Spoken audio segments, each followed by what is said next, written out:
Some people know him as Chief, but he's the red horse that's on the History Channel. And he had only 2 sons. Their names are Ree and Frank. So my full name is Ree Frank Red Horse. And then my grandfather is Henry. His father was Frank. And then my father's name is Vernon Red Horse. So I'm the 5th generation of Red Horse. And my range unit is exactly where my grandfathers have lived since the beginning. And I wanted to share that little bit of history with you of my family, because earlier I heard a council representative say, know who you are and know your culture. So amongst having this range unit since the 90s, I've learned a lot from this land. And I've learned culture since I could walk or barely even speak. So I did have a youth culture camp for 6 years, and I taught everything of our culture to the youth. But the reasons for only having it for 6 years is through dreams. I've had dreams since I was little, and I started listening to my dreams. So I became closer with my culture. And then the agriculture side. Growing up in high school and being in different schools and learning from different kids or other kids of different lifestyles, I learned that we're not all the same. Some of us listened, some of us had different directions that we had to go by in this life. But I want to just share that with you, that I am a member of this tribe and I enjoy this range unit and the property of my grandfather's fathers, grandfathers, of everything that we've done here. And it's been a great experience working with cattle. It's pretty awesome. I used to hear things about cows destroying our native medicines, but where I live, cows stay away from those things.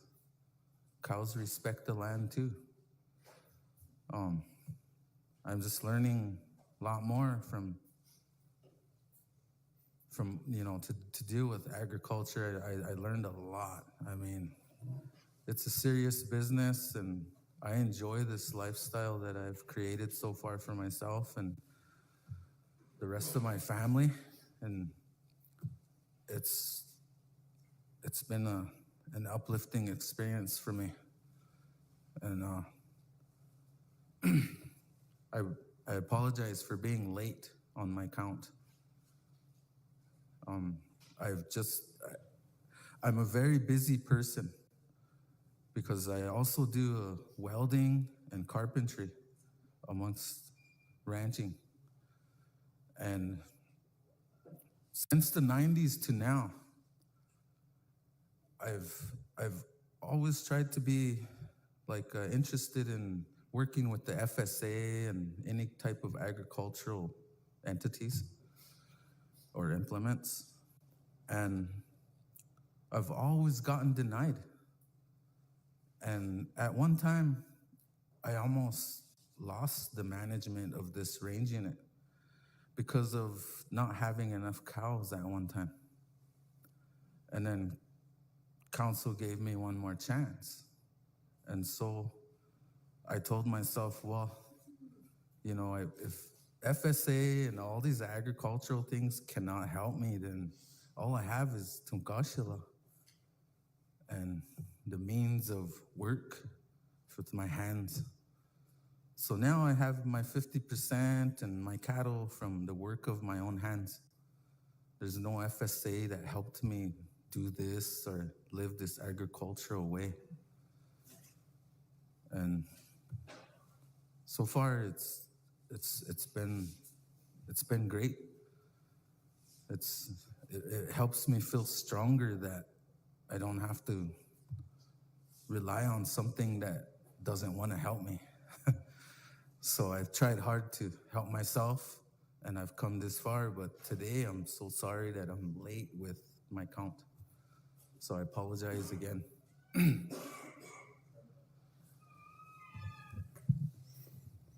Mr. Walters. Mr. Redhorst, I really appreciate your words, and I appreciate all you do. And I just want you to know that I'm in support of you getting this unit back today. I'm sure it'll be one of them, to make a motion to approve you getting it back today. I'm glad you got your 50%, and also that you didn't have any other outside entity helping you get it, or wasn't able to get a loan, or wasn't able to, you had to do it on your own. That means a lot. So thank you for coming. Well, Mrs. Hall, go ahead. I just wanted to say, Mr. Redhorst, that I appreciated your words and the way you introduced yourself and talked about your lineage and where you come from. And I think that's really important. All of us enrolled, we need to, like my colleague here, Bryce, talks about the 4 bands. We trace our lineage back to those, or we should be able to.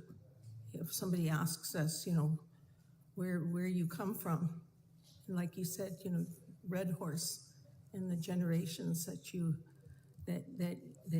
counted back, because that's really important. That's our identity. That's who we are. And I've worked with the youth as a teacher and a principal and in a school, and that's one thing that our kids just don't have any identity, and they're more prone to go towards the rap culture, the black, anyway, really identify with those. Anyway, so I'm glad that the work that you're doing. I'm sorry to hear that you experience what a lot of our people experience based on the color of our skin. That we don't have access to capital, but I'm glad you persevered, and I'm going to support this. Thank you. Well, thank you, Mr. Redhorst. Thank you, Mrs. Longbreak, for coming in. And we have food, so take some food on your way out. You're welcome to come back in when we open the doors. We have to do a few more interviews, so you're welcome to hang out. So, well, thank you.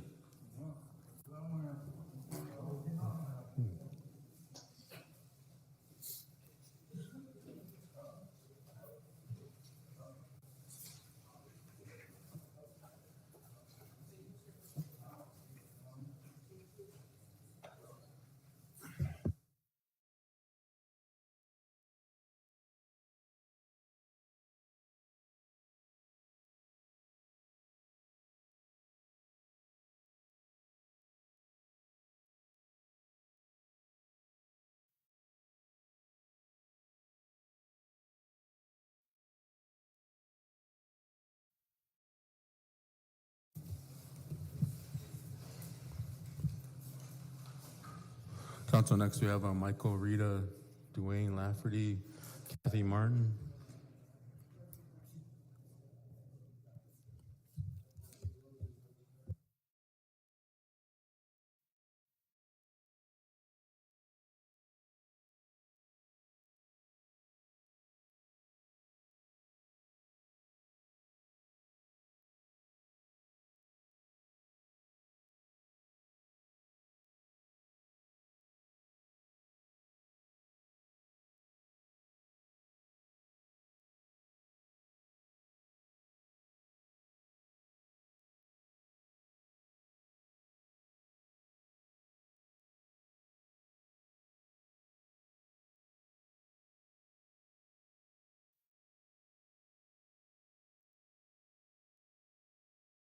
Yes, sir. Come on up and have a seat.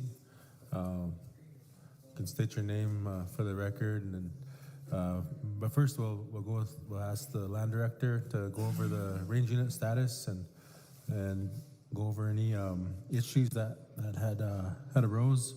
And then after that, we'll give you the floor, and you can address council and tell them what you want to do with the unit. So go ahead, Carly, whenever you're ready. Range Unit 218 was originally allocated to Michael, Rita, and Dwayne Lafferty and Kathy Martin. It is located in the southeast corner of the reservation. It is 87% tribal. They did qualify with their 50%. However, they did not have an application turned in by the deadline date of Friday, the 27th at 5 p.m. We'll give you the floor at this time. Just turn your mic on and then state your name, and then you can address the council. My name is Dwayne Lafferty, and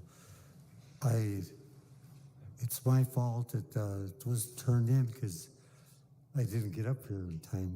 We got it all signed and everything. They were ready, and I didn't get up here in time. So it's all the same, and everything's all right outside. We didn't make the deadline, or I didn't make it. It's my fault because they both had it signed.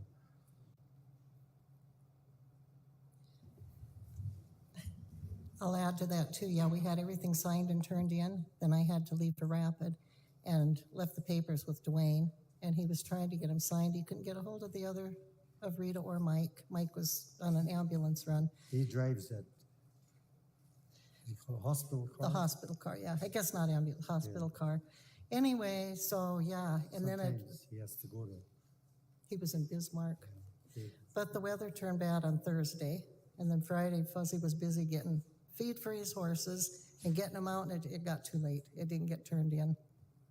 But we've followed all the rules as close as we can for all these years and done what we're supposed to do. And we'd like to keep the range unit. We're both getting elderly, but he'd like to see his son get in there, get some cattle, get a start. And I've got sons that are in cattle too. And I always believe in helping the younger generations out too. And we've never felt, it's been a privilege to hold the range unit. And I've never, ever felt like it was my land. And I tell anybody that comes down fishing or boating, we've had a lot of fun down there. It's everybody's. It's not just mine. You don't, have to have permission. But, so we were just asking for forgiveness and turning it in late, I guess, and. It's my fault. Well, thank you for sharing that information. I'll ask council if you have any questions. Ms. Haskell, Mr. Thompson. I have a question for Carly. Has all of the papers been signed as of today? Yeah, we signed them. We turned them in about a day afterwards. Okay. Yes, the application and the filing fee were turned in on Monday. Okay, thank you. Thank you, Mr. Chairman. Thanks for coming, Kathy and Dwayne. We'll, when we get done, I'll make a motion to give it automatically back to you guys. I hope I get council support, so we'll try to get that done for you today. Thank you. Thank you, guys. Thank you. We'll be more on the ball next time. Yeah. But I kept calling land office that day too, as Dwayne, and he was still dealing with horse feed, and so it just got. But okay, thank you guys. Yes, ma'am. Well, thanks for coming in. And, Yeah. We appreciate your consideration and listening to us. Yep, sure. We have some more to interview, and then we'll be opening the doors, so then take actions. So, yep. All right, thank you. Yes, thank you.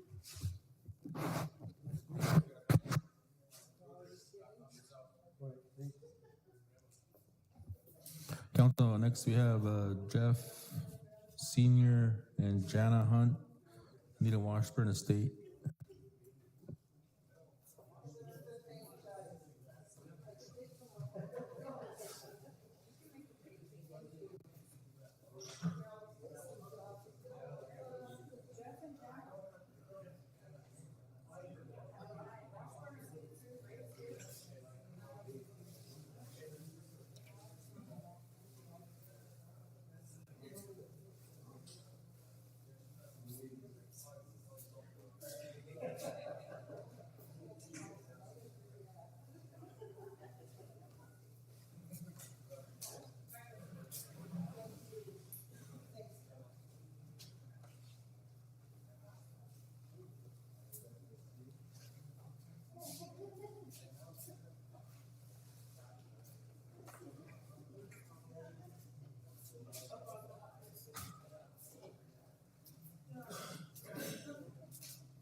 Good afternoon.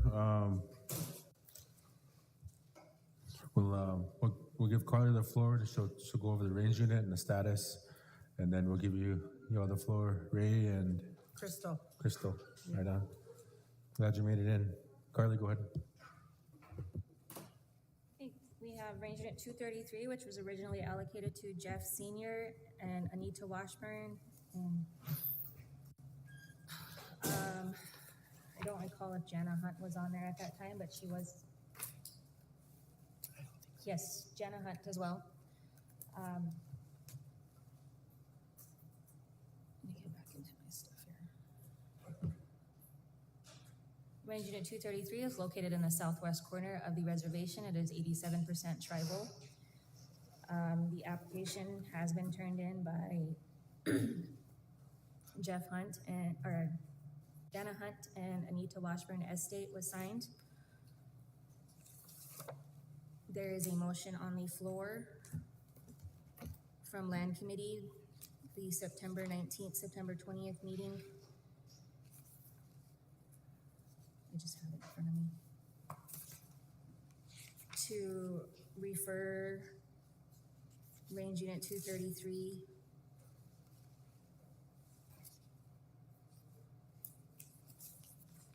I have too many papers, I'm sorry. To allow Jeff Hunt be removed from range unit 233 pending documents, so that they could qualify for automatic allocation. And then after that meeting on Friday, we were contacted by Mrs. Whiteplume? Yep. Mrs. Whiteplume, Anita's daughter, with inquiry to be added to the range unit as well on behalf of her mother's estate. Ray and Crystal, I give you the floor at this time. You can address council. Nita was on the original with Jeff, and she has passed away, so I'm the executive of her estate, but I'm a non-member, and we want to, just keep it in the tribe.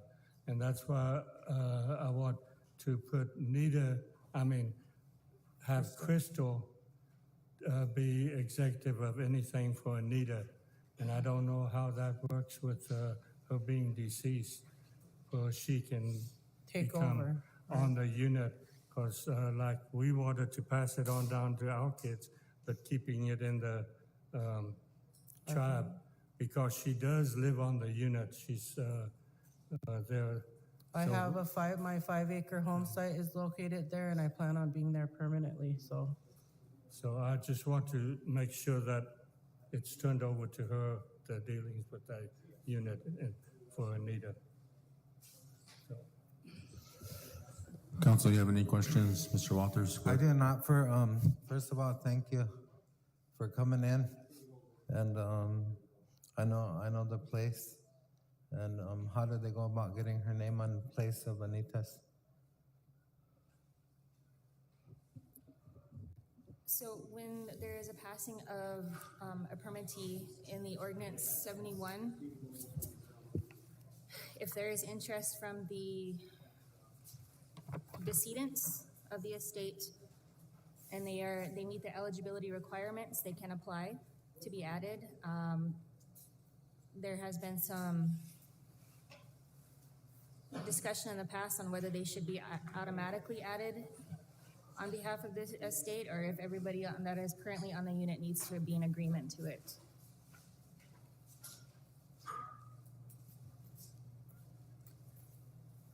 But Mr. Hunt took his name off, Yes, he did. and it's only in whose name? It still needs a council action to approve to remove his name, because if he stays on this unit, he is over the 400 AUM.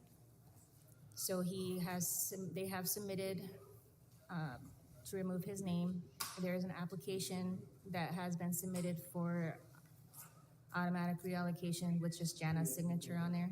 So have you gotten a signature from the executor to take or Anita Washburn's name off? The estate's name falls off automatically at the end of the permit period. If it's,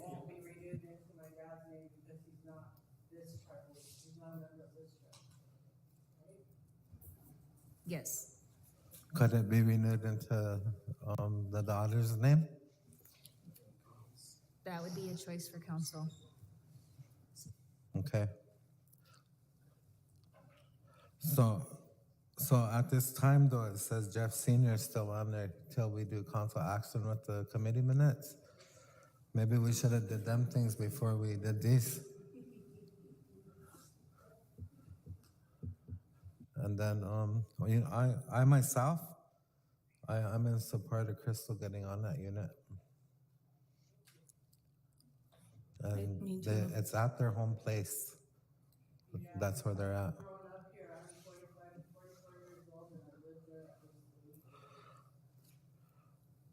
Anyhow, thank you. I'm in support of you getting on there.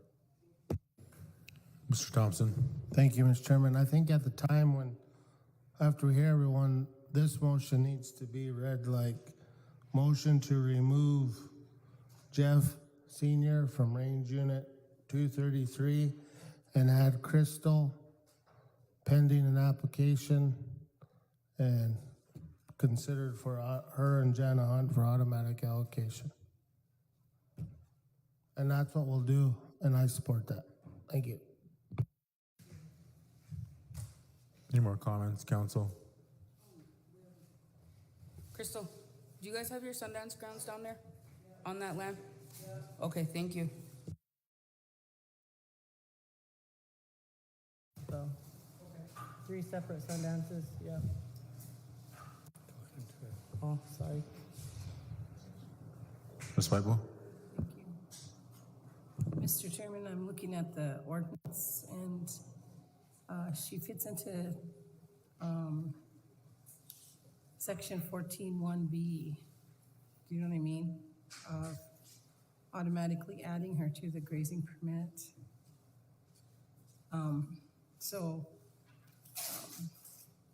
I just wanted to say that I will support this because it does state that in there, and she's requesting to be added. Thank you. Well, thank you, Crystal. Thank you, Ray, for coming in. And we'll open the doors. You can welcome to come back when we do that. We have some more to interview, though, and then we'll go down the list. Is that something we need to stay for? Do we have to stay here? To You be don't have honest, to. I didn't know this process was gonna take all day, and I had other obligations, and I know my dad has my nephew that's at dialysis. He's only up here for a short time, but we do live all the way in Cherry Creek, and it is already quite a, you know, it's been quite a day already. We got here at 9:30, so. Yep. And there's no telling how long this is gonna take, you know, so do we actually really need to be here? I bet. You don't have to. It's up to you. Okay. Well, I it's your just don't choice. want it to weigh the decision either, you know, because I did, you know, I don't come up here very often, so once I go, I want to make sure I don't get a call by the 17 mile saying you're supposed to be back. And No, you're not. You're not. It's just this part is all that you're welcome to hang out, but you don't have to. Okay, Yeah. all right, thank you, and I appreciate everybody. Wopila. Thank you for your Have a time. good day. Yep. Feel free to grab some food on the way out. Fry breads and Indian tacos.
Okay, we go on to the next one here. It's Lois Chasing Hawk and Jim Hunt.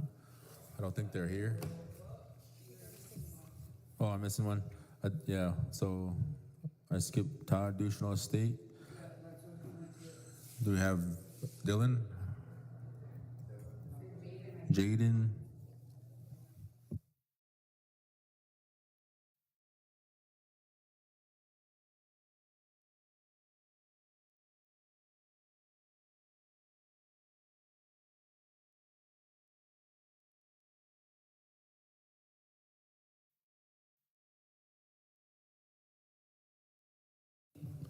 Yeah, go ahead and have a chair, and we'll give the floor to Carly, and then she can go over the range unit, and then state the status of it. Then we'll give the floor to your, was it Dylan? Dylan and Jaden? Okay, good to meet you. Sorry about the loss. I know, I think Todd was the only one on that unit, but go ahead, Carly. Range Unit 236 was originally allocated to Todd Duchesneau. It is located in the northeast quarter and is 75% tribal. Todd was the only one on the unit when he passed. And today, Mr. Duchesneau would like to address you. Hello, my name is Dylan Duchesneau. How, Mr. Chairman, Secretary, Council. Nice to meet you guys. I'm not sure if any of you know me. I was born and raised in Promise, South Dakota on that ranch my dad's and my grandpa built. And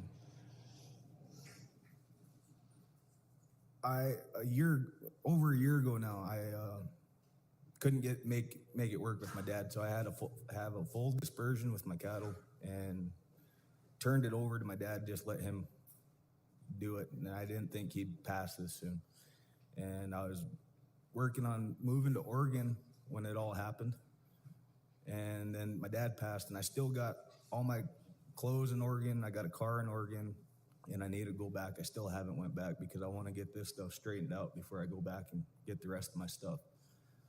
The main reason why I'm fighting for this so hard is they say whenever you love something and you let it go and it comes back to you, it's meant to be. And it didn't come back to me the way I wanted it to, but it came back. So it's in my duty to keep going what my grandpa had built and built from scratch, you know.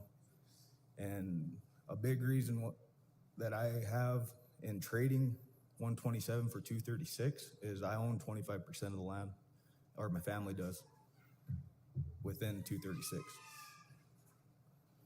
And it would just be in my best interest to keep 236 and let 127 come up for allocation. How? Hi, my name is Jaden Duchesneau, and I grew up in the Promise area. Thanks, Mr. Chairman, Secretary, Council members, for letting us speak today. I grew up in Promise, ranch my whole life, and I've got cows and stuff, and that I've been running down on 236 for the last 5 years over the summer and stuff. And Dylan was nice enough to add me on 127 with him, and we've been talking, and that's how we come up with we're in agreement of letting 127 go for 236. It just seems to work better for us and with the land he owns in it. Mr. Russo, Mr. Thompson. Thank you for coming, Dylan and Jaden, and condolences on your loss, Dylan. I had my great experiences down there, you know, helping out with your dad and just hanging out, learning a little bit about life. Got some good memories. So I kind of got a question for Miss Medicine Blanket. So she mentioned that Todd was the only permittee at the time of his death, but I'm kind of curious about the original status of that range unit. Was there ever any other applicants on that range unit? No. Didn't they have were you on that unit before, or Dylan, and then taken off, or? On 127 I was, not on 236. So Todd was the sole applicant, there's never any amendments to it? No, he was the sole applicant. Okay, I know we talked about this before. We heard a lot of great stories so far, you know, of families that have had range units for a long time. You know, they have their houses built there. They have family members buried there. You know, they have deep, strong connections to this land. They've been managing it, maintaining it. And if there is a better story of that, you know, if that's the reason we choose to keep these range units within these families, then this is it. You know, Mr. Duchenal, he's an heir to, you know, to this family ranch that his ancestors created, thanks to the help of the tribe. And to me, you know, I think, you know, we have this similar issue coming up. I'm kind of curious why this even has to go to up for advertisements, because they're still in the process of the estate. So what I would like to see is that we respect the process of the estate, and we allow this range unit to stay with the estate of Mr. Duchenal until they finalize the estate, because that's part of the grievance. You know, this family, I'm part of it. They lost Todd, then lost Grandma Marlene, you know, and before that, Grandpa Tommy. You know, so there's a lot of death and a lot of trauma that's going on, and now families are fighting, and it's not good. No one wants to be a part of it, and that's the kind of things that we shouldn't be contributing to as leaders. We shouldn't be, you know, looking at this land as a way, you know, to advertise it so another family can get arranged in it. In these kind of times, we should really bear that burden that these families have to go through, and when they're grieving a loss of a loved one, and the estate process is dragging on because we decide to run the BIA superintendent off because we didn't like him. You know, there's a lot of chaos that we contribute to when we don't have to. So I would like to see this unit stay with the estate, and pending application or anything we can do to help this family while they continue to grieve, when they continue to go through the estate process. That's the action I'd like to see happen, and then they can work on their trades or whatever in the meantime or afterwards. Otherwise, it goes up for advertisement, and who knows who's going to get it. Thank you, Chairman. Mr. Thompson and Mrs. Hall. Thank you, Mr. Chairman. Hello, Dylan, Jaden. Thanks for coming today. First of all, I want to thank you for very seldom do we get two young men in here that are willing to give up a range unit and let somebody else have it to get this one. That's pretty neat to see. And I could see why, because that's your home place. That unit is, you own a lot of land in it. And I'm going to support that today to make a motion to allocate 236 to you and Jaden, an automatic, and you're willing to give up the 127 and let somebody else have a chance. That's something we hardly ever see. You're going to allow someone else to have a chance. So that's pretty neat. I don't know if I'll get support on it, but that's the motion I'm going to make. I'm just letting you both know that. You're young, you're both young, and you're going to have families eventually, and that's what I'm going to do. Thank you, Chairman. Well, thank you, Dylan, and thank you, Jaden, for coming in, and you're welcome to, oh, I'm sorry, Ms. Hall, go ahead. Jeez.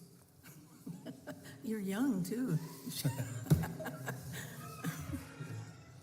You know, memory lapses, what I'm talking about.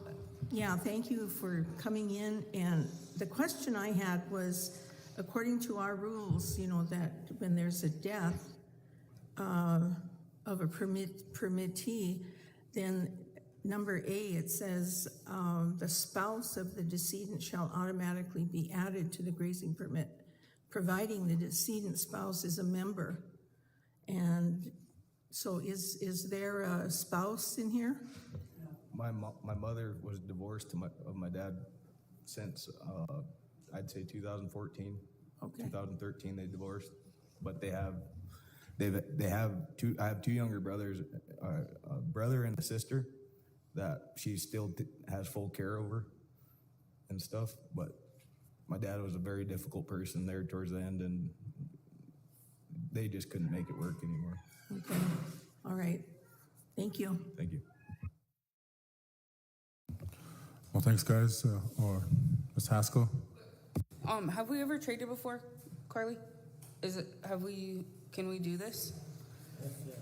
It has been done? Okay. Thank you. That's all I wanted to know. I think it's great too that one is coming open, that somebody else will have an opportunity to.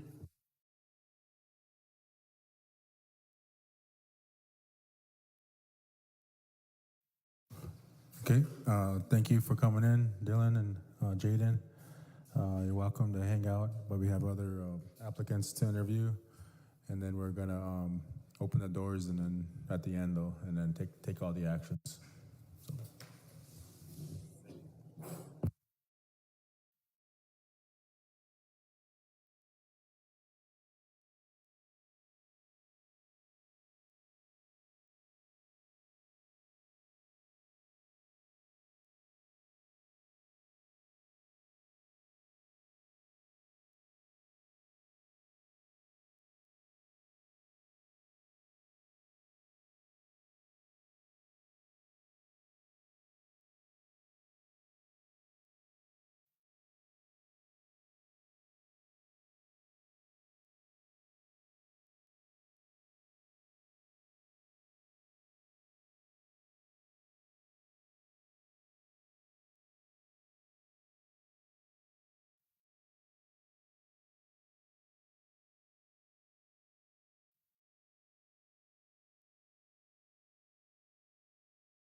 Council, next is Lois Chasing Hawk and Jim Hunt. I believe they're not here. Can I add? Okay, well, while you're doing that, I'll talk. If I can address you guys on 237A. So the issue that I had come upon with 237A was Jim Hunt and Lois Fisher did have, or Lois Chasing Hawk, I apologize, did have the certification to qualify for automatic on the count. When it came time to do applications, however, a court order that Edwin C. Chasing Hawk was appointed guardian of the person and estate of Lois B. Chasing Hawk, alleged incompetent person. And whereas Edwin C. Chasing Hawk have duly qualified according to law, these are hereby issued to them as guardian. So, and this was dated for October 20th of this year. He did sign on behalf of Lois Chasing Hawk on that application. However, in discussing this with the Bureau, they cannot issue a permit to a person who has been deemed non-compos mentis.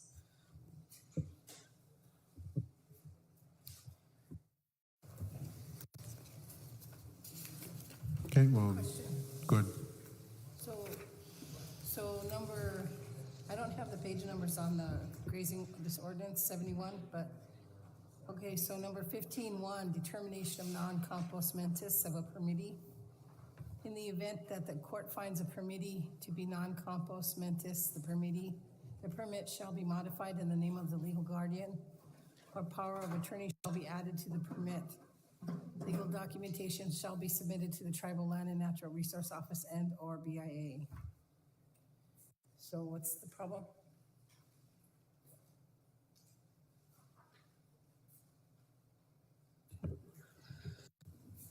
There is allotted land involved in this range unit. It is 30% tribal, meaning 70% of it is allotted land. So they can't, on behalf of the allottees, issue a grazing permit.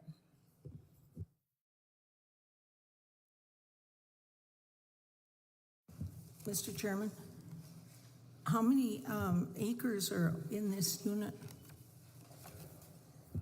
687 acres altogether. There's 207 tribal acres and 480 acres allotted. And how many people, allottees? That I don't have. Okay. Mr. Russo. Thank you, Chairman. I like the verbatim that my colleague read. The ordinance has it covered. So the only thing that I can think of now is why is the Bureau pushing to ignore our ordinance and act like we don't know what to do when there's a non-compos mentos determination. So yes, you can't give the permit to the non-compos mentos, but our ordinance outlines who it should go to, the permit. So, you know, we fight the treaties because some of the things that the treaty makers did was deceive us by all this English language that we didn't understand. And then they took advantage of our members. Today, the Bureau seems to be doing the same thing. They take our ordinance, and instead of reading the ordinance, they just say, oh, we'll just take it to council and see if we can slip it by them. So what the Bureau should have did instead of wheeling and dealing and trying to get ranges open up over there is they should have been doing contacting this administrator or this person that's taken over as power of attorney of this non-compos mentos member, and they should have been orienting them to this process. So instead, we wait until last minute, and now we're essentially violating the due process of this non-compos mentos member, and also their power of attorney or their estate, essentially. And now we're all sitting here acting like we don't know how to read Ordinance 71 all of a sudden. And to me, that's completely wrong. And this is what I'm grateful for, that we have a new Attorney General to oversee these type of ailments. We also don't have a superintendent. Today is Mr. Borland's last day, so he's going back to the region, and we have an acting deputy that's going to be filling in. And so there's a lot of chaos going over there at the BIA, and it's creating chaos and contributing to chaos here within our own tribe. And so this action here, we need to follow the ordinance. I don't care what the BIA says. My colleague, Mrs. Miller, White Bull, she read verbatim what we're supposed to do in this process, and that's what we need to follow. So we need to get a hold of the person that's in charge, the power of attorney or whatever, for the non-compos mentos member, and get this process kind of extended, or just automatic allocate it now, and then pending the paperwork to get the guardian or the power of attorney in place of this non-compos mentos permittee. Is that something we can do, Chairman LeBeau? Because I know my colleague over here making it sound like he's going to be the one making all the motions, but I don't support some of the actions he's talking about taking. But this here, when we have the Ordinance 71 that outlines what's supposed to happen, we just heard it. My colleague, Ms. Mary Miller White Bull, read it in the record, but we still seem to have misunderstanding from the Bureau. Yeah, go ahead, Carly. As I stated earlier, this range unit is 70% allotted lands, so they are acting on behalf of the landowners, that they cannot issue a grazing permit to a non-compos mentis. I also stated earlier that an application was submitted with Mr. Dupree's, did I say Dupree's? Chasing Hawk. With the power of attorney signature on it, Edwin Chasing Hawk.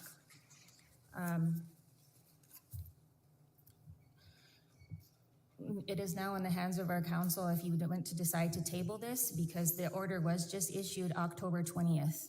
The deadline date to get this in was October 27th. So there wasn't a whole lot of time to get a hold of anybody. So if we, whatever you guys want to do, if you want to table it, maybe we can table it until next week for council with regular land report and allow them to come. Maybe they have things a little more situated amongst them, the permittee and the power of attorney. But it's not really anybody trying to open up anything. It's just making everybody aware here so that you guys can make an informed decision. Thank you. Thank you, Ms. Medicine Blanket. So, Chairman, that Mr. Chairman, I have, Ordinance 71 still stands. I still think that whether it's allotted land or not, it's a tribal range in it. Ordinance 71 is the authority, and Ordinance 71 outlines what we're supposed to do.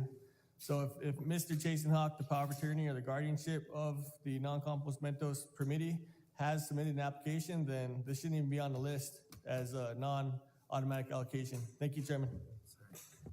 Mr. Chairman? Mrs. Hall, go ahead. Oh, okay, and I'm glad that our Attorney General is here because I understand, the breakdown of this land, 70% allotted. And the BIA does have trust responsibility. They've got to protect the interests of the allottees. That's their purview, okay? Now, my understanding is this grazing code pertains to tribal lands. And anyway, and since we've got 30% tribal, I think we need to perhaps refer this to our Attorney General and have her review it and come back with a recommendation to us. That would be my motion. Second. Okay, we got a motion by Mrs. Hall, second by Mr. Russo to refer to the AG. All in favor, raise your hand. 11 yes, 0 no, motion carries.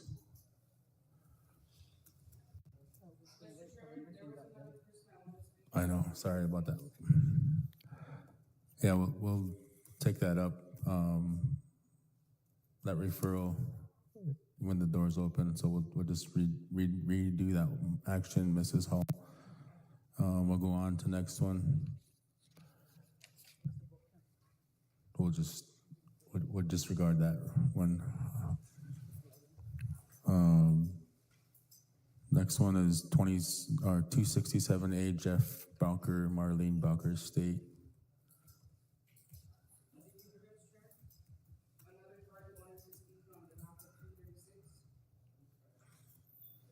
We can bring them in later.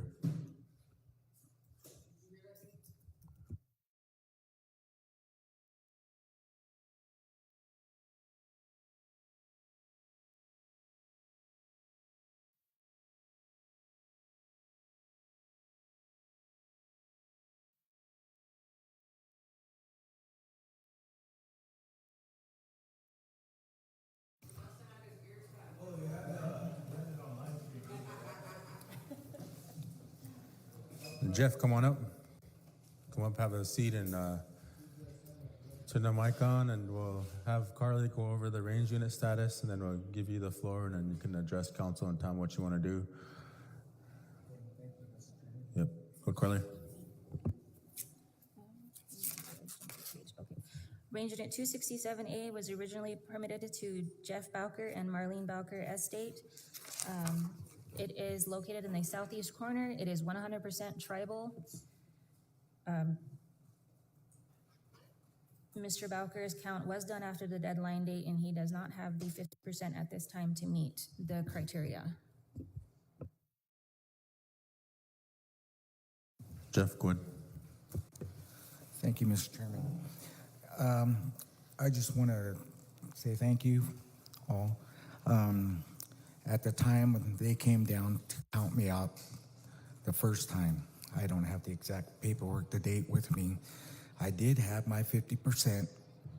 I wasn't there to sign the permittee. Due to uncircumstances, my job requires me to also dig graves for tribal members. And I had a grave that day. So my brother was there with his livestock, including mine. And I even put him in the corral for them. But I was unable to be there to sign the permittee. And I did not know I had to be there to sign it. If I knew that, I could have signed it the next day at the land office. And that's my understanding. Right now, they came down to count me out. I had a cow that got out. Someone left the gate open. It was hit by a car. And I had another, my bull came up crippled, so I had to sell that. I turned around. With that money, I purchased a cow to get me back up. I was short one cow, and I did that yesterday. And I do got a brand cow. And if I can get with land director, we can get this situated. I'll have my 50%, they can count me. I was short one cow. So that's all for me. Thank you. Thank you, Mr. Bonker. Council members, do you have any comments, questions at this time? Mr. Russo? Thank you, Mr. Bacher, for coming. Sure, we make a motion to make sure you keep your unit. But I wanted to commend you. I know digging graves for the tribe, I pass you guys a lot, 7:30, 8 o'clock in the morning. I can't believe it, the determination these men have to help our members during these hard times.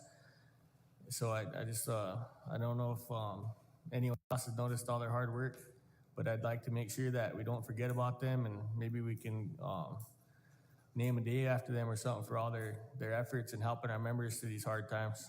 So in addition to that, him getting the leniency on the one cow that he was missing, and then I'd support making a motion to allow him to keep his unit. Thank you. Well, thanks for coming in, Mr. Bonker. Thank you. You're welcome to come back in after we finish these interviews, and then but appreciate you. Okay. Thank you, Council.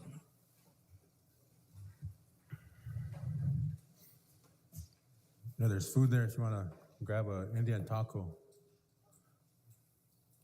Yep.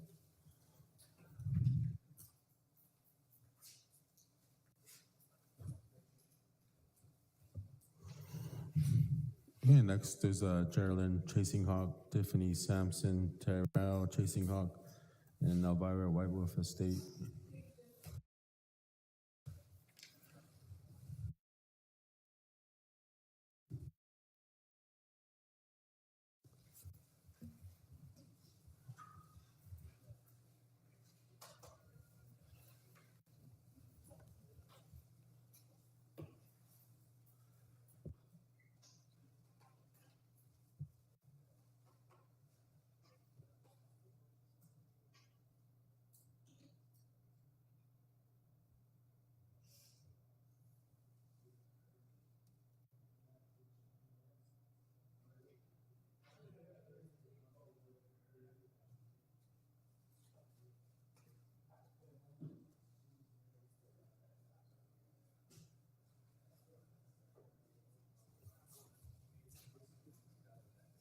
You can come up here to the mic. You can really talk good.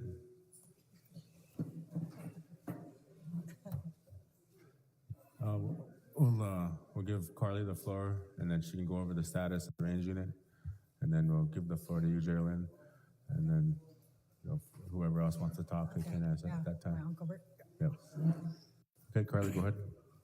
Okay, so range unit 332A is located in the southwest corner. It is 97% tribal.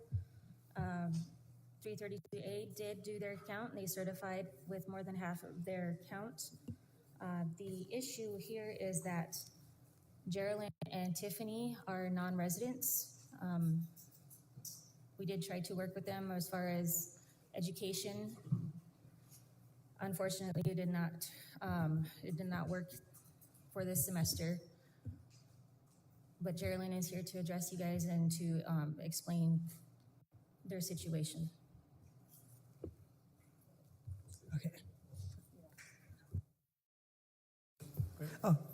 Okay, my name is Geraldine Chasinghawk, and I'm representing my brother Tyrell Chasinghawk and my sister Tiffany Chasinghawk, and I'm the administrator for my mom Elvira Whitewolf's estate.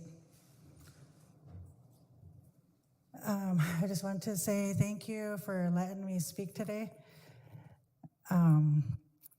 My father is Jerry Chasinghawk, and my mother was Elvira Whitewolf. And like Carly said, I do have my transcripts and my sister's transcripts. I have 4 Associate of Art degrees and a bachelor's degree, and then I went on to get my master's degree. And then I was going to pursue my doctoral degree and go for my doctorates, but at that time, my dad got cancer, pancreatic cancer, so I stopped everything that I was doing, and my sister too, because it was like a family effort. We all had to take him to radiation and chemotherapy. And then at the same time, my mom was getting sick, Elvira. She was struggling with her diabetes and kidney problems. So I did put myself, and my sister, we put that on hold because I had to choose my family to take care of.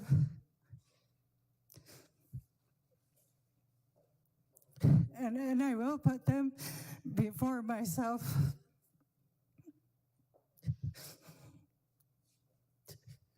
I didn't think I was going to cry,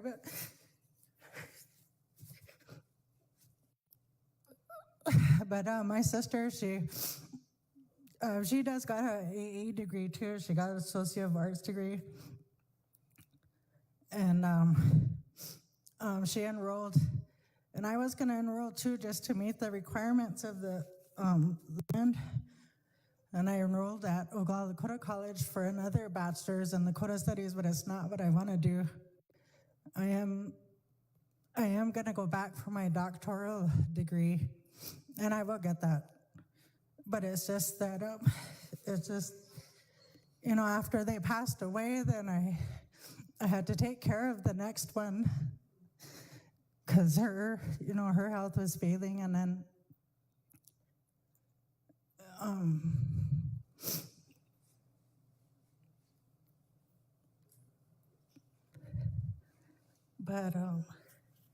but yeah, I am gonna go back and get my degree. So, and but I do have all my transcripts and my sister's transcripts too from college. And I think my Uncle Bert's gonna talk.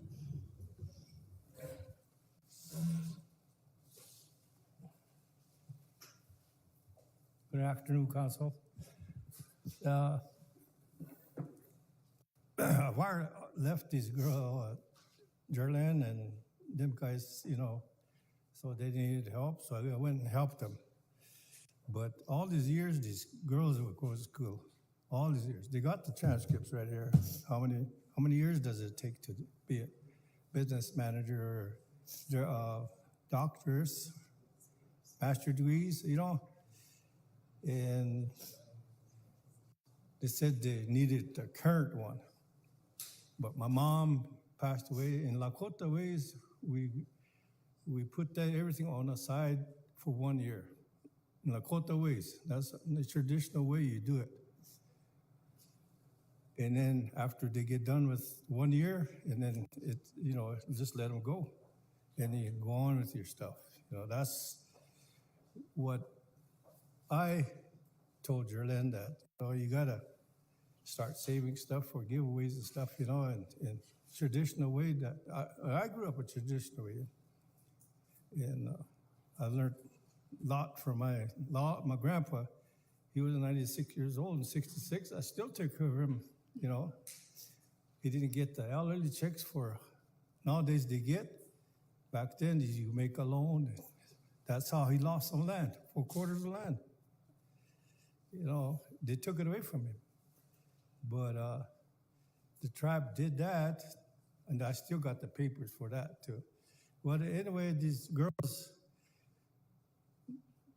they don't know too much about it. A wire node did all the work, but they helped her a lot. So I'm here to represent Jerlyn too, and we'll make it work. You know, it's only 40 head unit. It's not a big unit. A lot of them got big units, but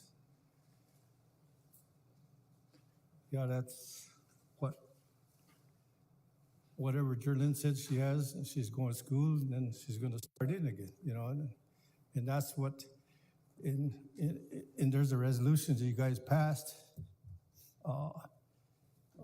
December 21st, 2022, to add Thai chasing elk on there. It's right here. You guys made. I don't know if you guys seen it or not, but here it is, right here. It's on there. And then they got, so they thought that was that it, you know. So, you know, these girls could go to school in Rapid or wherever, you know. Yeah, she came back to Shannon River to apply for jobs, all these degrees and stuff. And somebody else got a job that doesn't qualify, pushed her out. That's how it is, though. You guys, we all talk about go get your education, come back and work for us. No, it's not like that here.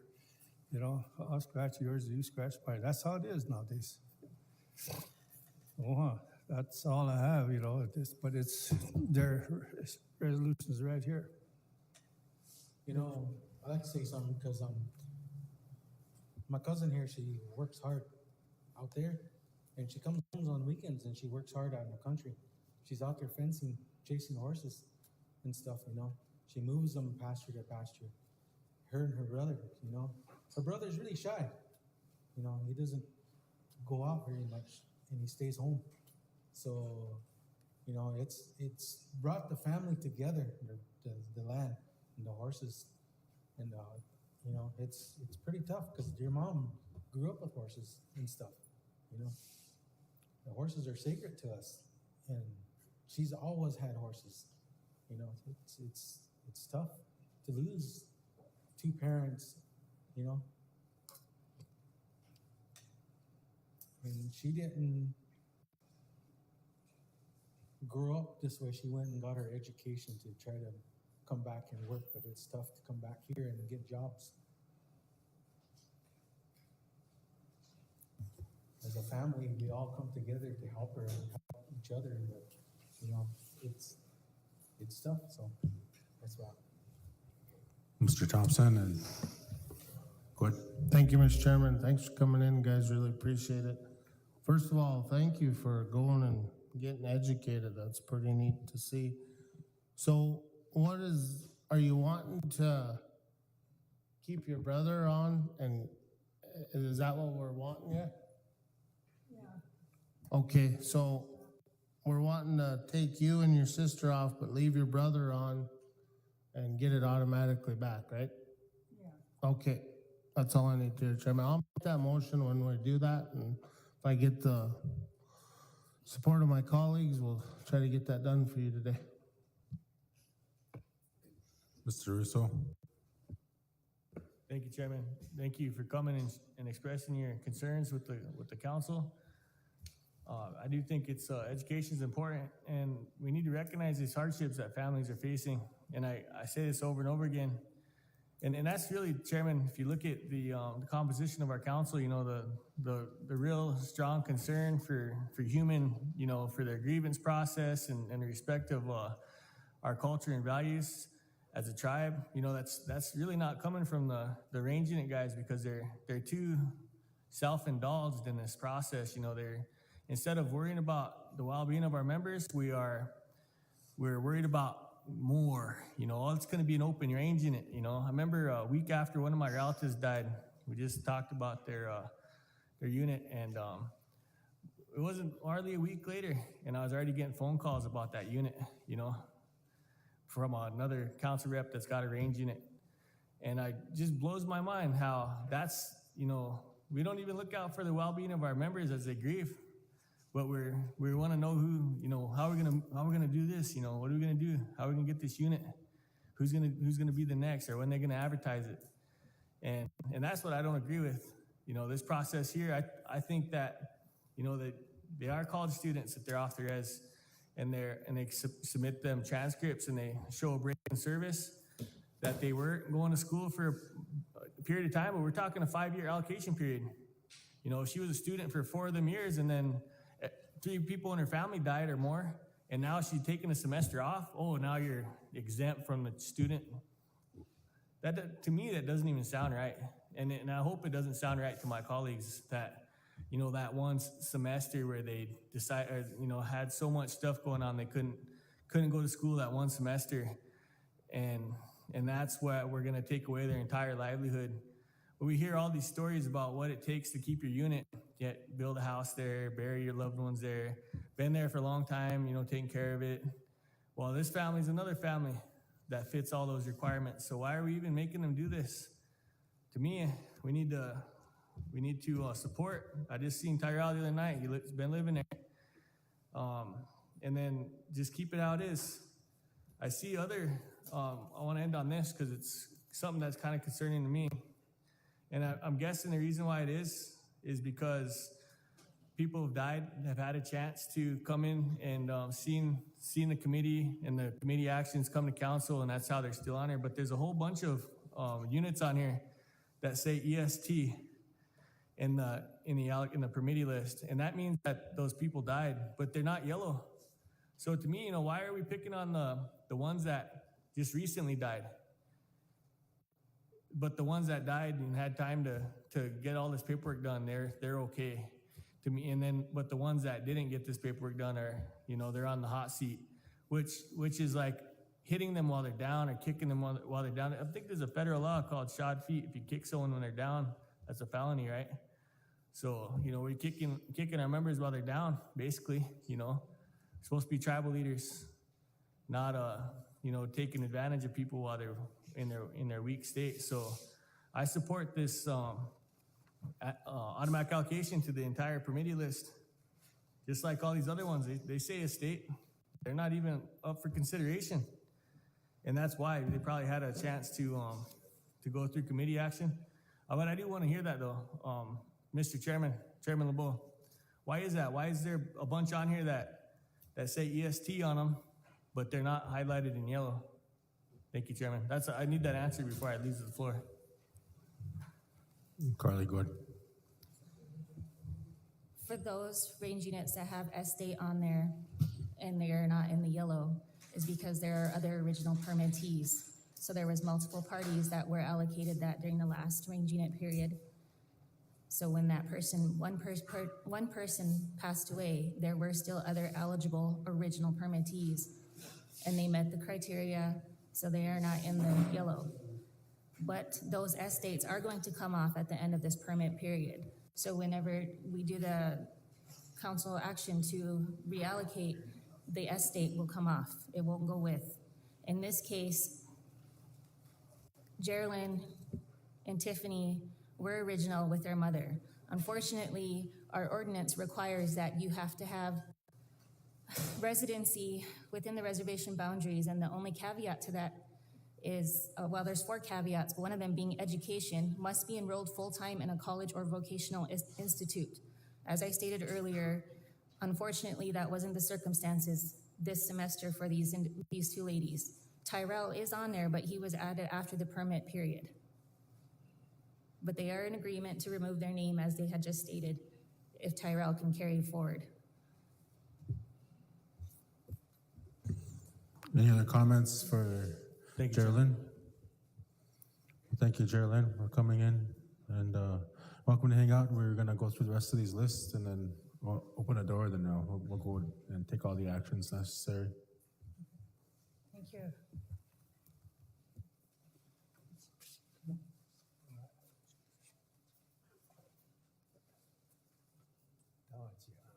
crushed it.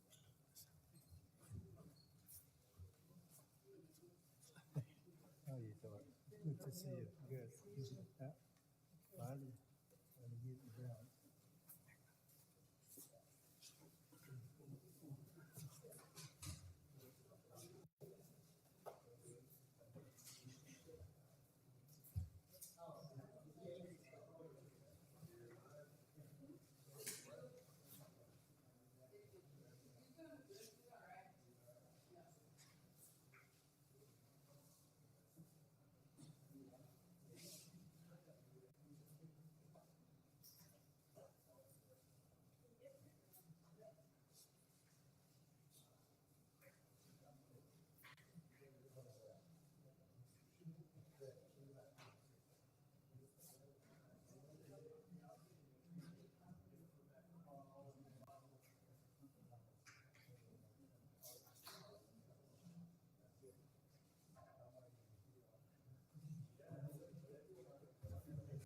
Council, next one is Shirley and Richard Dog Eagle.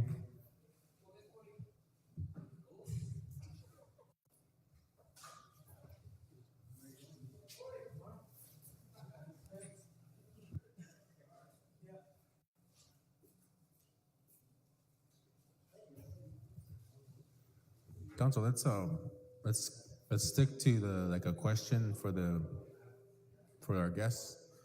Let's not get off into the weeds and bringing up other issues and whatnot.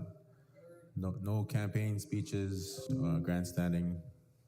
We respect our guests. Let's keep our attention on them and give them their time. Let's not take the time away from them. Mr. Chairman? Shirley, we welcome you guys. Richard.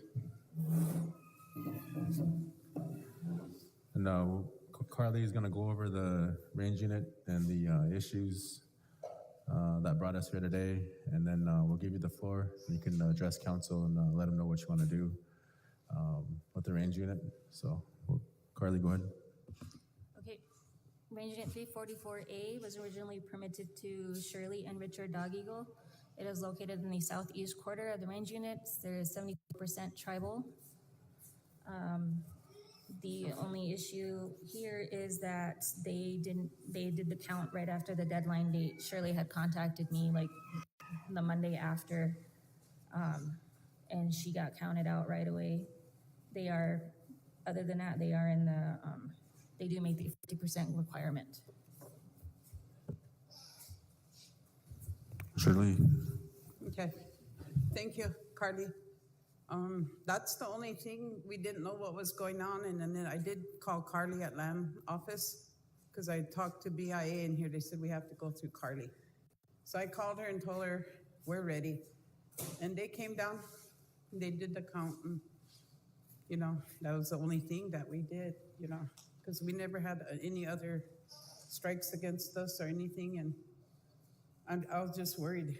Where am I going to take my horses? If I don't get the range unit back. And we had them there since we had this range unit for 25 years. So I'd really appreciate it if you guys would, grant it back to us, because my son here, Cody, he's in the process of getting some cows, and I'll support him because I want him to do what he wants, raise cows and stuff, but we have 34 head of horses, and those are ours, and we want to keep them there. So, but that's all I got to say. But thank you guys for letting us come in and, ask to get recertified there. That's all I got to say. Oh. No.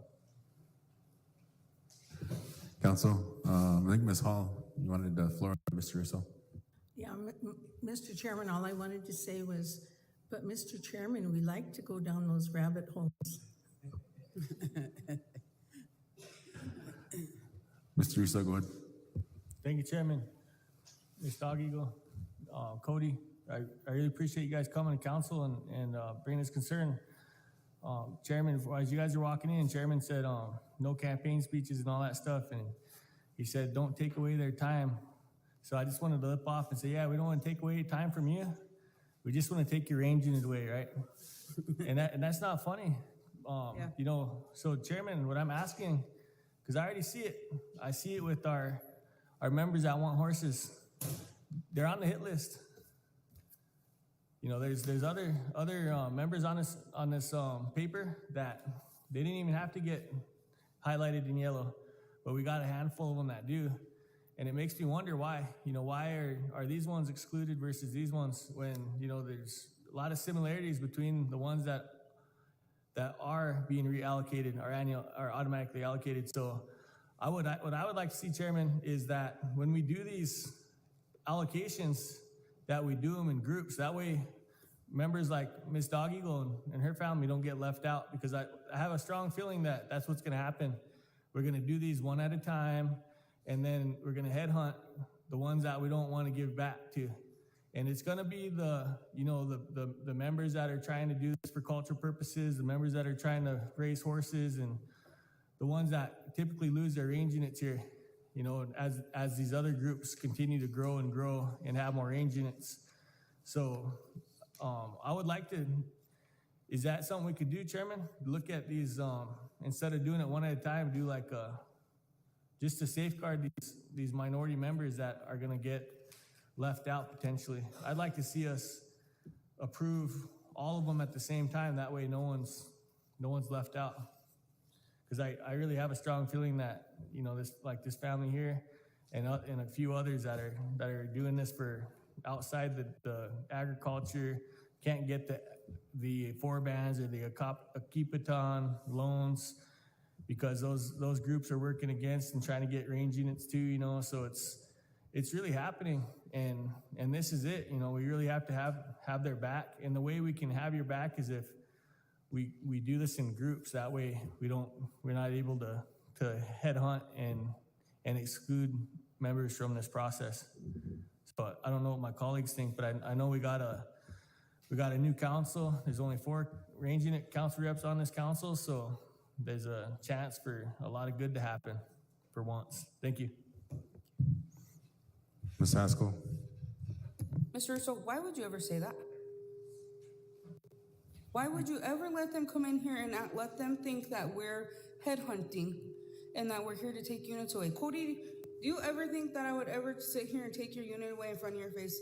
Shirley, do you think that I'm trying to take your homelands away? That has never, ever been I want to give this stuff back to them. I'm trying to figure out why these people are on these lists when we should be able to handle that at committee so they don't have to come and sit in here and give us a spiel. I am not trying to take anybody's land away, and as far as I know, nobody sitting here is. Don't make them feel like that. Thank you for coming in, Shirley, Cody. Thank you. Thank you very much. And I got Yes, my ma'am. own land in there too, so, you know, that's where I put it and, you know, kept it in there all these years. But thank you guys very much for letting us come in. Yes, ma'am. Okay, thank you. Yep.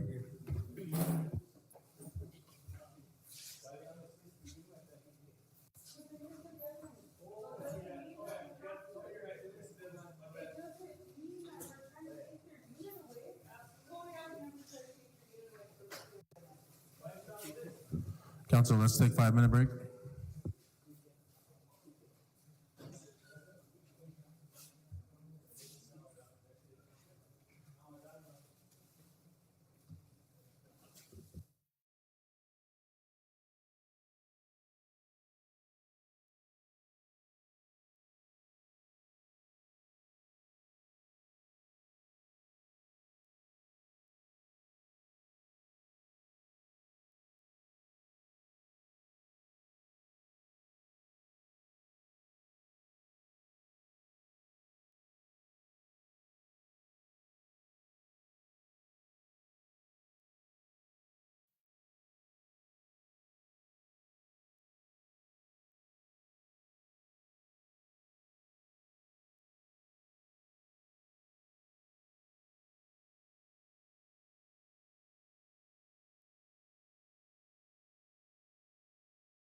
ready?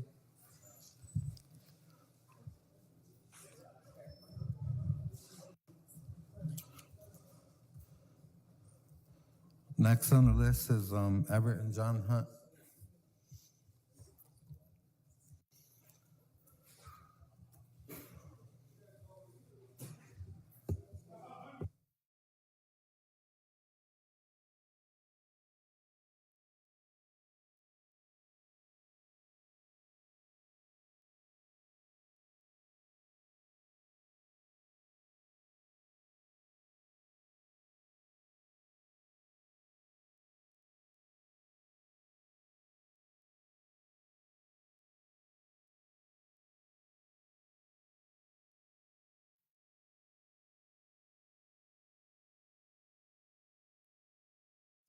So, how do you do your thing first, sir?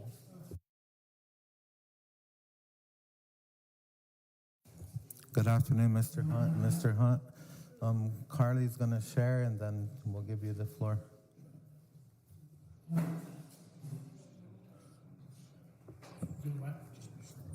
Carly will share why it's on the list, and then we'll give you the floor.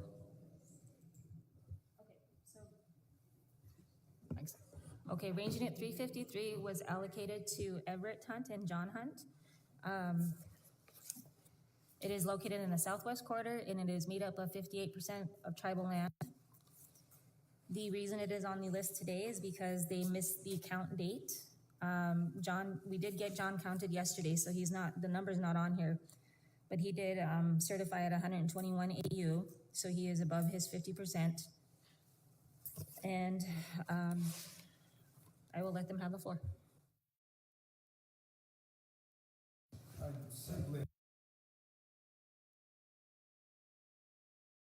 I'm gonna hit the button, sure enough. We didn't receive the mail, and unfortunately, my dad checks the mail every day. He's pretty frugal about it, I guess, in retirement. That's his enjoyment. I didn't get it, he didn't get it. But I did talk to Carly, and we worked it out and got everything done as quick as we could. I don't run anything outside. I just kind of do my own thing, and we missed a piece of paper. That's the long and the short of it, folks. Yeah, my mailbox is right by an estate, Gene Hunt Estate, and at times I've gotten their mail, and I always go through it when I'm there in the post office. I'm not accusing anybody or anything, but I did not get the letter, because we wouldn't be here. We've been down on that allotment is 1912. Was given to John, my son, by my mother. I think they moved there in 1936. That's how long we've been there. And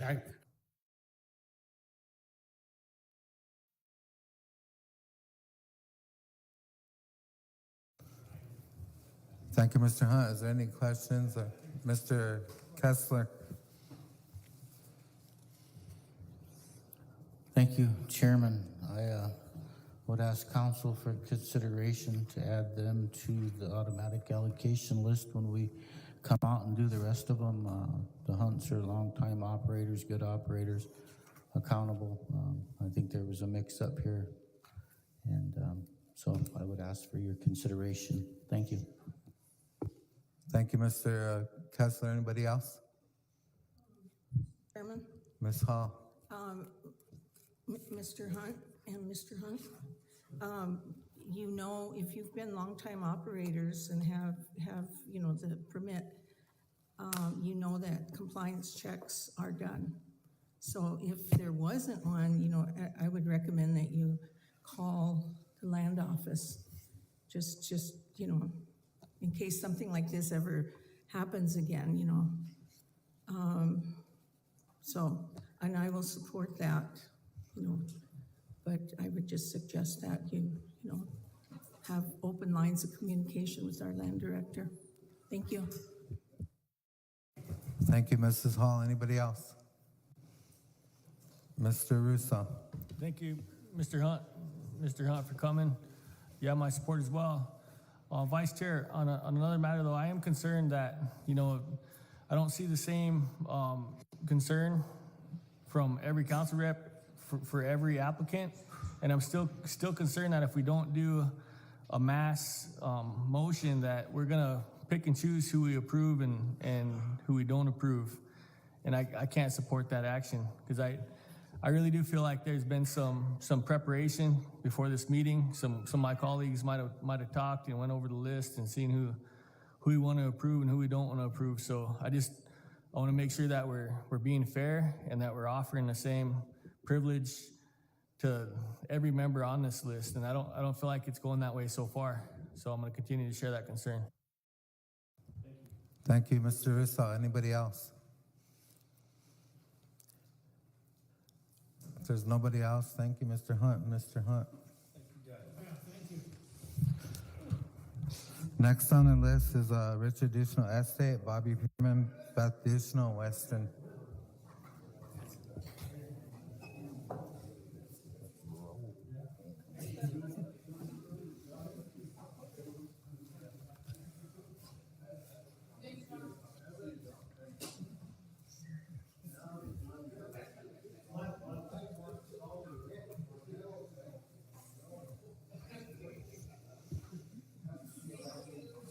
What did he say?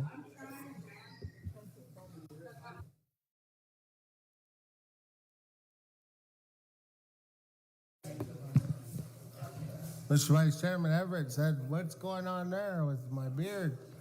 I said, "My wife wants to think I'm Rip from Yellowstone."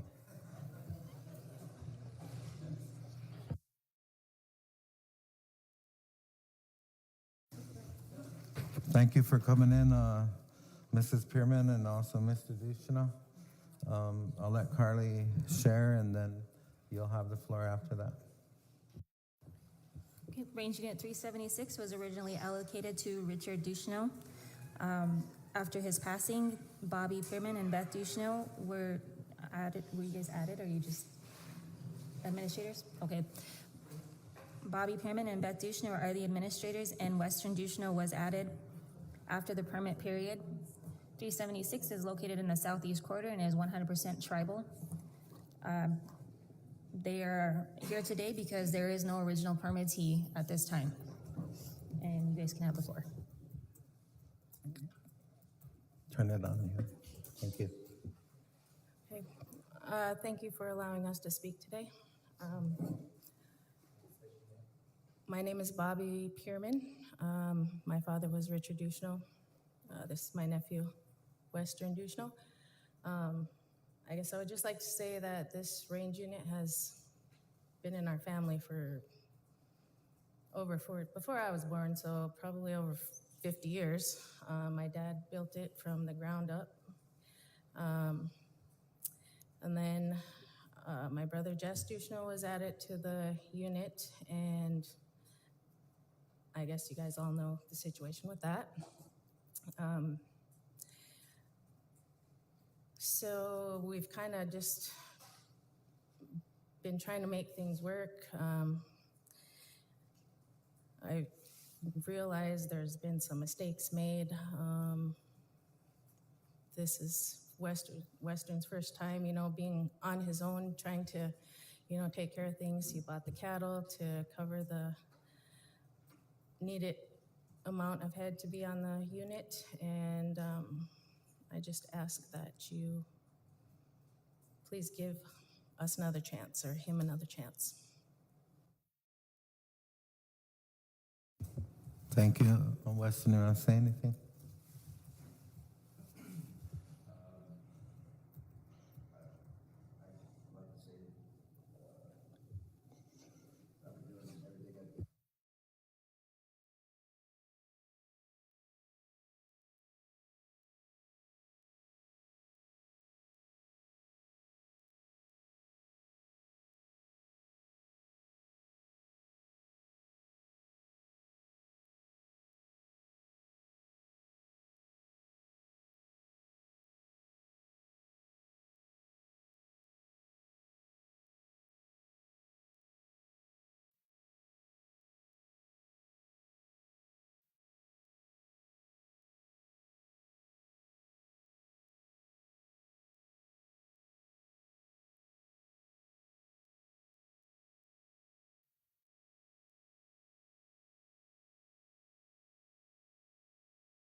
Oh.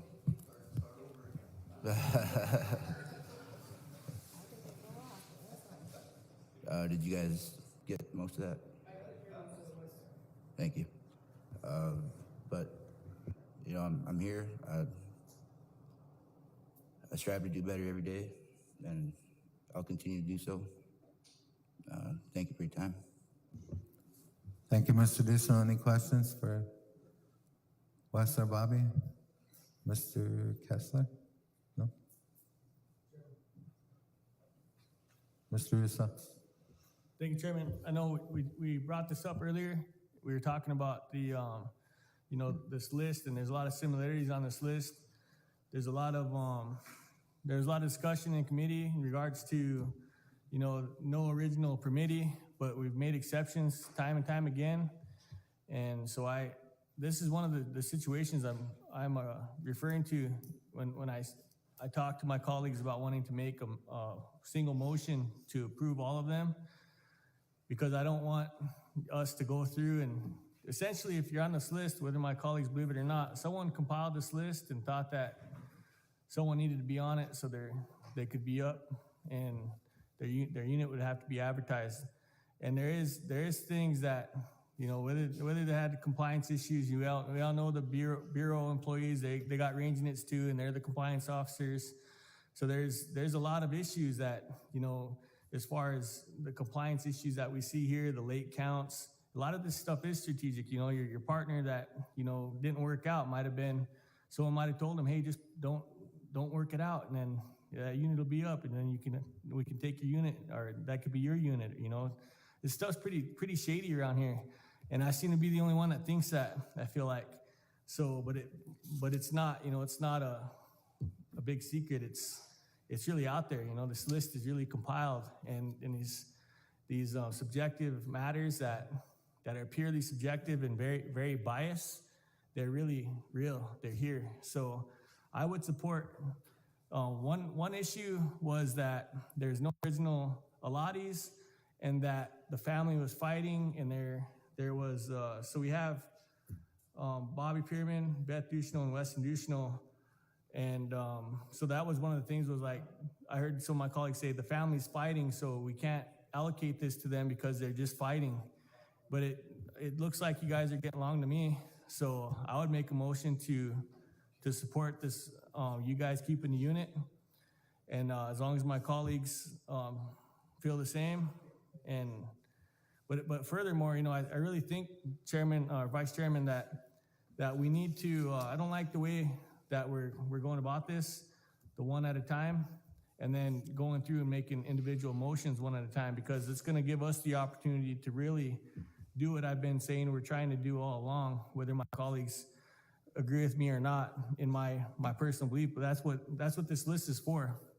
You're on this list because you're up, and someone made this list, and that's the whole thing about it, because I'm saying this because we went to committee and made committee action that supersedes this list, but yet this list still doesn't even uphold committee. So that's where I'm at with this. So I support it. I support this motion, but furthermore, I really do, Vice Chair, we need to make this motion so that we go through and decide, who all isn't going to get their unit back and who is, and then make an individual motion. That way no one gets weaned out of the pile. Because I really do think, that's something that I see in Armstrong County and in Blackfoot area. There's a lot of hungry ranchers down there that need more AUMs. Seems to be the trend. So you guys have my support.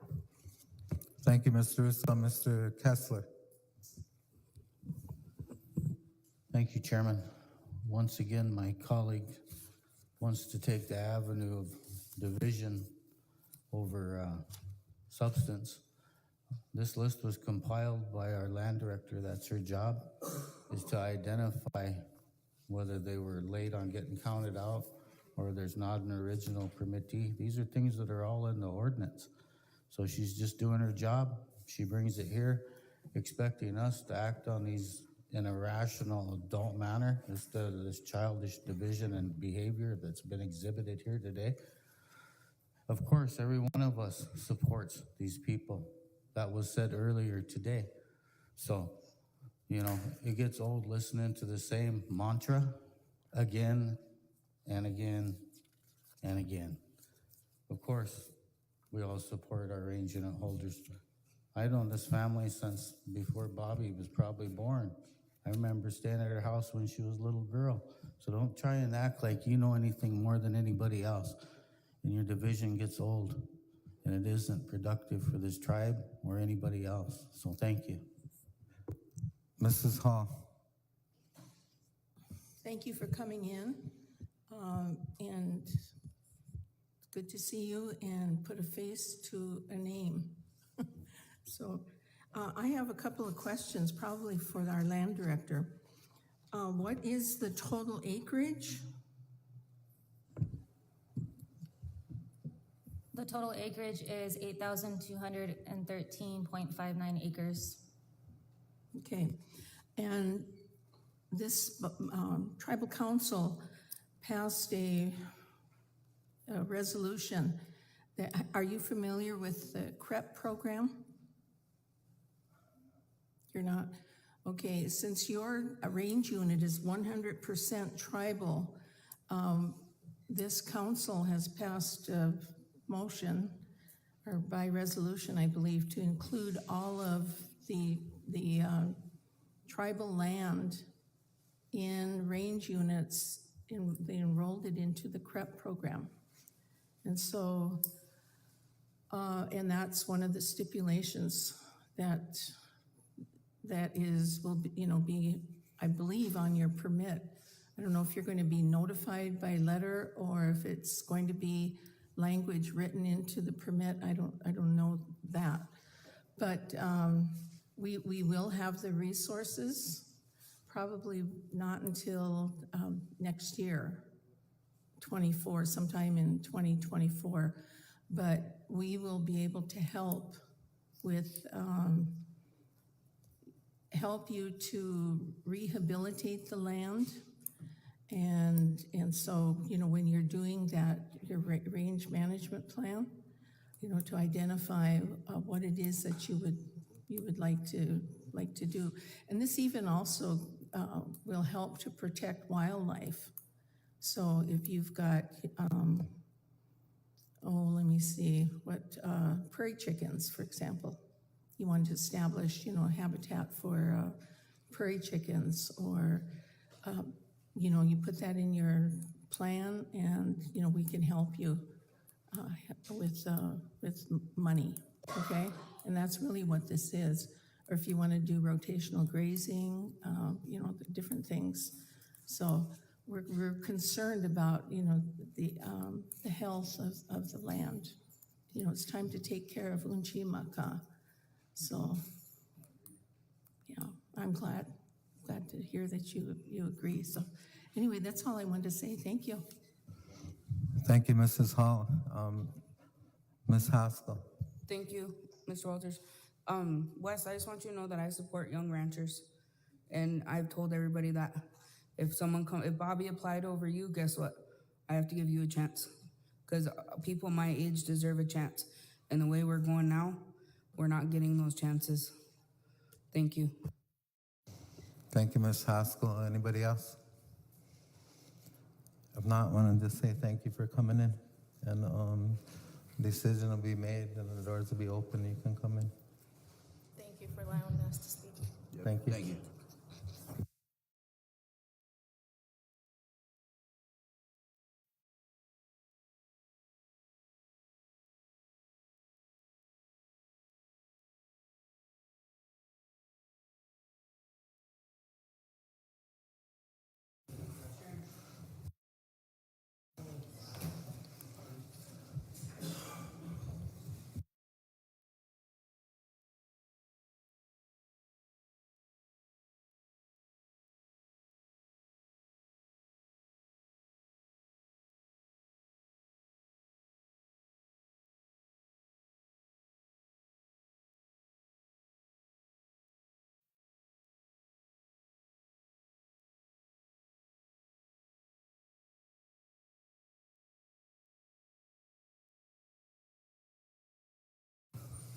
Next on the list will be the Holloways.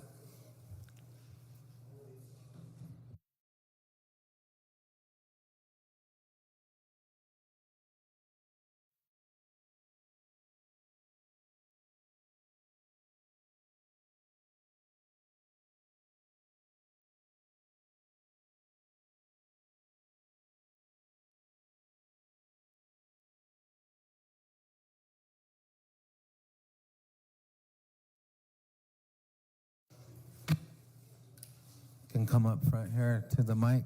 And first of all, thank you for coming in, Mrs. Holloway and Mr. Holloway.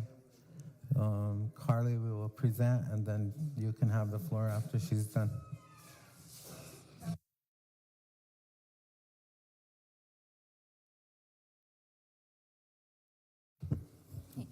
Range Unit 383 was allocated to Sharon and Chuck Holloway. They are located in the southeast area. They are 76% tribal. When they did their count, they had certified under the 50%, which was 87.5. They certified at 69. We did try to take into consideration the horses that they had lost, and then the day that they went out and were counted, they were actually in the process of burying some horses. So I will let them have the floor. Can turn your mic on, please. Yeah. We were in compliance. We never heard a thing about that we weren't.